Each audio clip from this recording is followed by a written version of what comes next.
Bonjour, Willy Mix. So today we are going to compare the Maag EQ2 plugin from Plugin Alliance and the hardware that I've got in the rack there. To explain quickly, the hardware is going to be the blue tracks and the Maag EQ is going to be all the other colors. And I will compare them vocal, bass, full mix, kick sub, mono overhead. Anyway, let's jump right into it and start with the vocal. I will play the two and you can hear the difference, and after I will pinpoint what I'm hearing because on YouTube it might not translate very well. All right, let's do it. Is it too late to dampen the fire and trying to find a better way?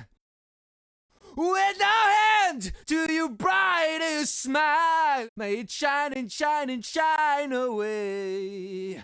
May it shine and shine and shine away. Okay, let's just loop a small section just to hear more difference. Let's take this last sentence.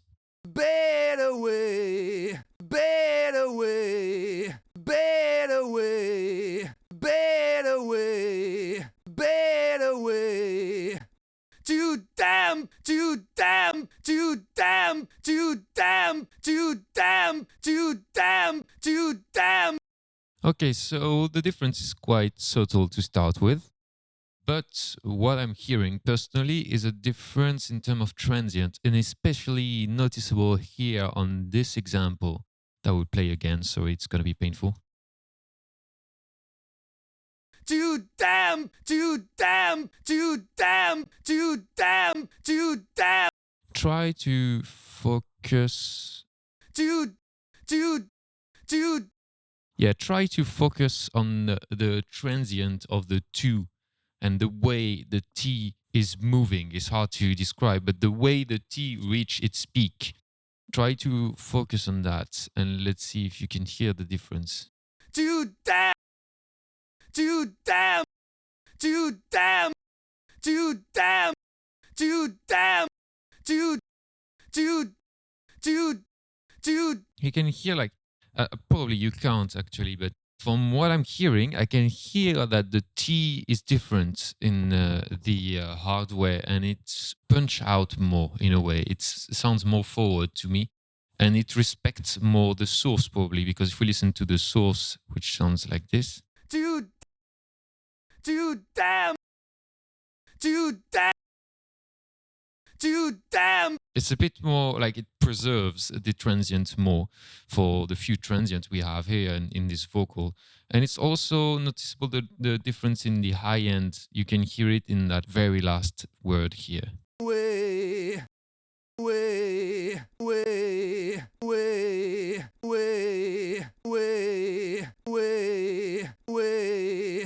Yeah, you see it's quite different. And although the volumes are, to my knowledge, they are matched, and even we can even see that the plugin is slightly, probably even slightly louder. Just like probably a smidge louder.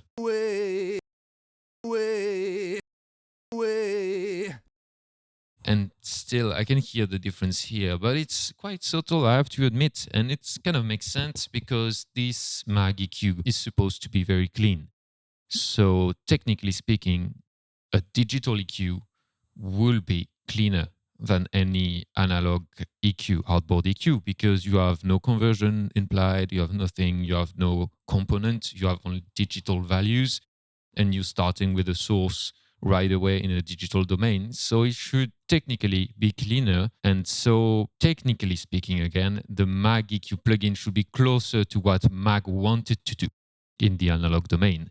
But it makes it sound quite different too. And it's here noticeable on the vocal. But let's try on the bass this time. I will show you the setting on the bass, which is, yeah, a lot of boost at the lows and a lot of boost at 5K. So let's listen to the bass and after we'll loop just one or two notes so you can focus more on the differences.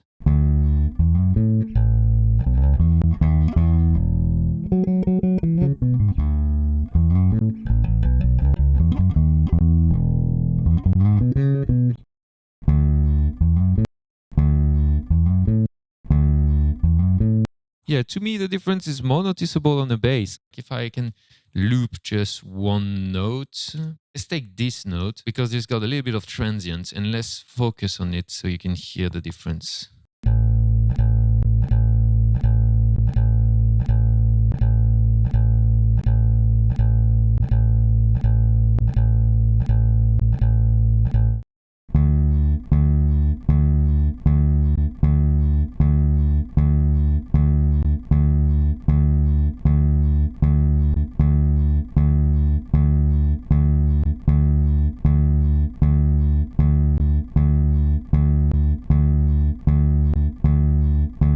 Again, it's a difference in the transient and in the attack of the sound, and also a little bit on the low end, because I will be fair with you, the curves in this plugin and the Maag EQ I've got in API rack, they are not the same, not exactly the same. So I could not match them as close as, for instance, as matched my GML EQ against the Amek EQ video that I did before. And in my opinion, in bass, I mean, the Maag EQ is probably not the EQ I will use on the bass if I want it to be a bit fluffier.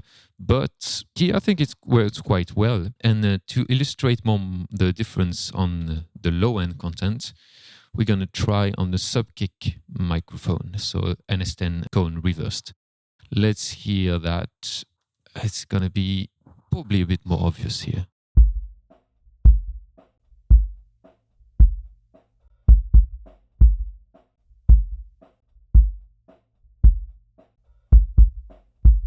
Okay, let's just loop one kick drum.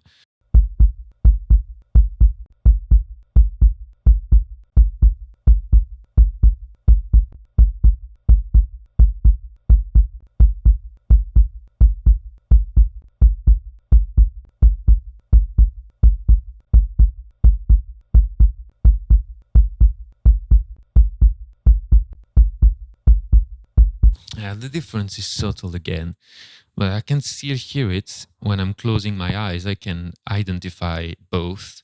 And I think the difference is the same. It's the way the transient of the sound come through, like from it start from the very low level to the highest level, and this transition, the way it's conducted, makes it quite different, in my opinion. Quite different is probably a big word, but makes it different. Different enough for you to buy the hardware.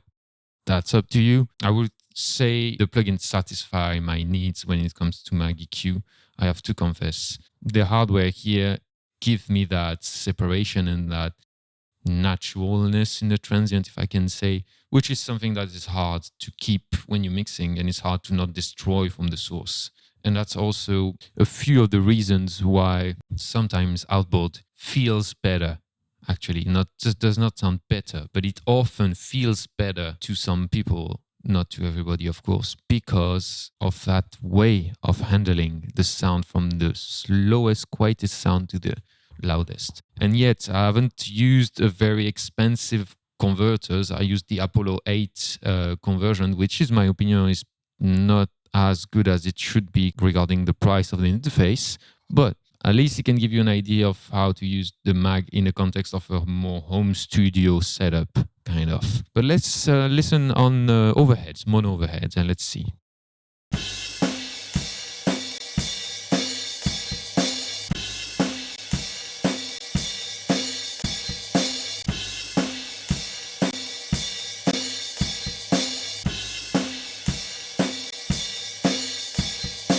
Here, it almost feels to me like if the high-end amount is not the same.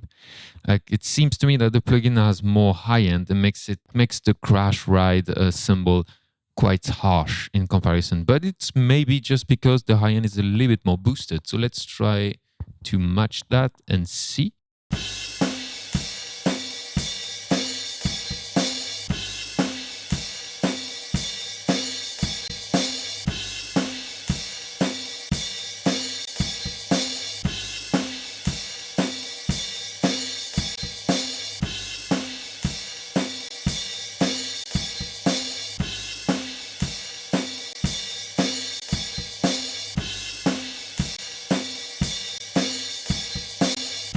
Yeah, it's hard. It's hard to match the high end here.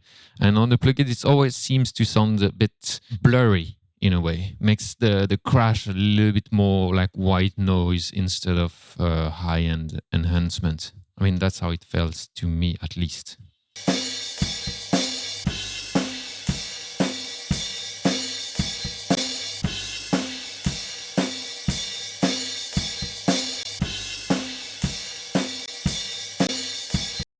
Yeah, it's weird, right? But it's more noticeable, and I think it's probably the biggest difference in all the examples we listened to.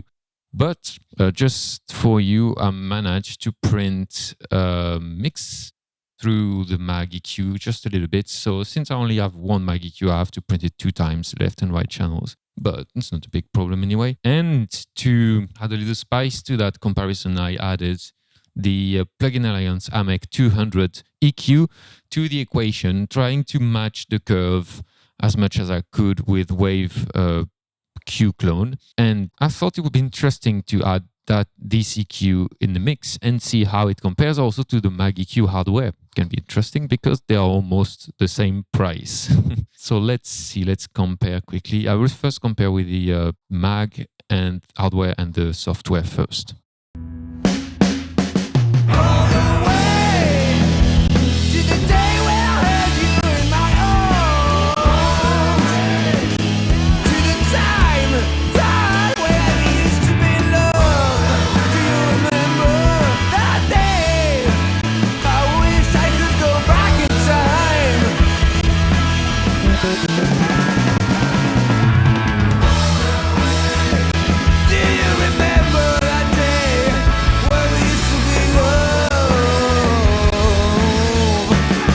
Okay, so that song is pretty awful, and you can, oh, by the way, listen to this song in the video I made with the Jetta Gear Overdrive 2 pedal, where I used it all over the mix on the vocal, guitar, bass, drums, kick, snare, whichever. So you can find that song, you can listen to that full song in this example. The goal was to make it sound very 70s. Anyway, let's see here in this loop if we can hear the difference. I could hear the difference myself, but maybe this loop will help you to hear them clearer.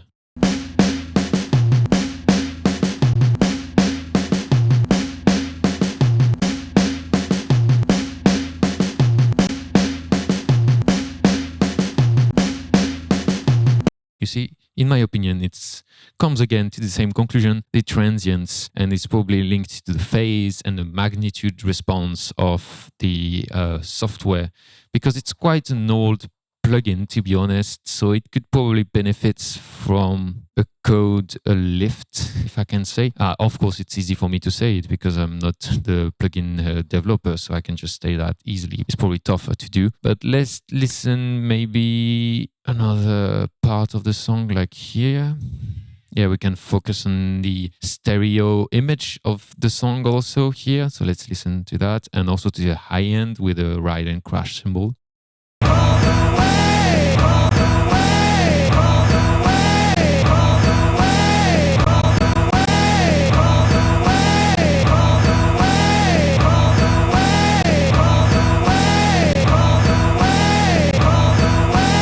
Sorry, it was painful, but maybe it helps you to hear the difference, especially in the stereo field. And it's weird, I cannot understand why it's that much different. I mean, that much, it's still subtle, but why it is different.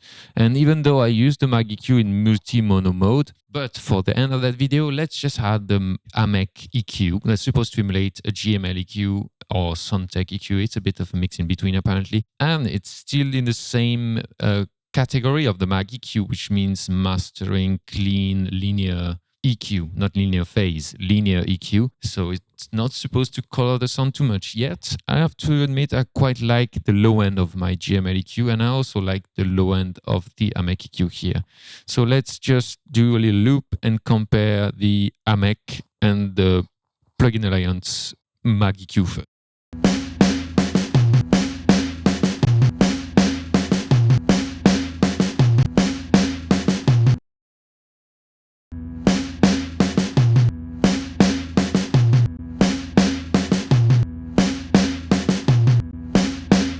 The difference is quite noticeable on the two of Tom's hit there. Let me play them again.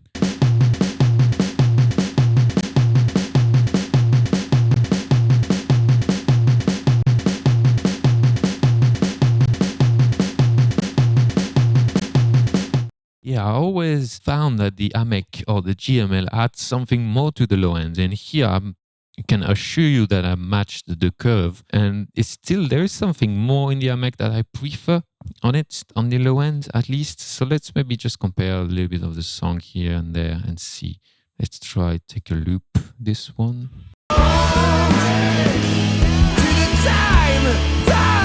Yeah, here you got drums, bass, and vocal together, and it's still quite not too heavy. So let's listen to that and compare again Amek and the Plugin Alliance Maag.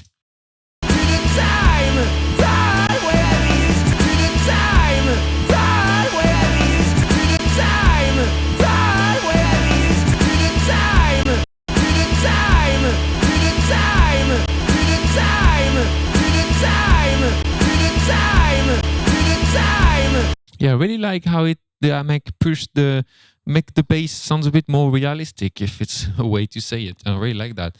So let's now compare the Maag EQ and the Amek and see how it holds up. I'm pretty optimistic though with the Amek here.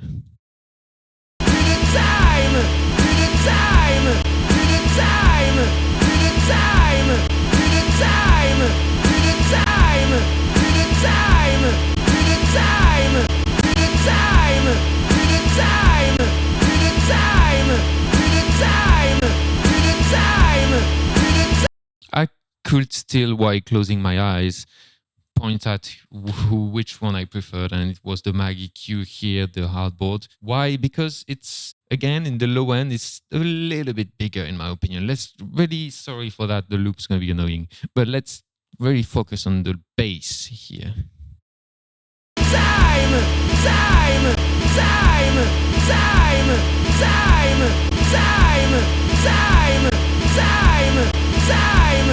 They are exactly level matched, so it's not a matter of one being louder than the other. It's just different. And it's also, it feels like the Maag doesn't attenuate the fullness of the sound.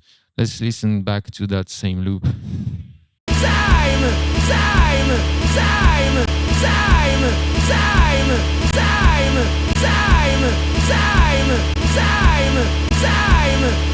Yeah, it's interesting. It seems a little bit fluffier, a little bit bigger, and that's pretty cool actually. And maybe will push me to buy another Maag EQ hardware to have it stereo and use it across a whole mix or across a drum mix or guitars even. It's pretty nice. Let's listen on a longer loop. Hey, I wish I could go back in time.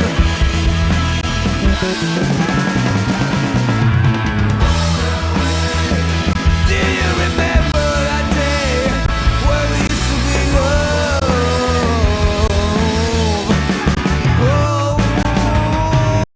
Yeah, I think there's a difference.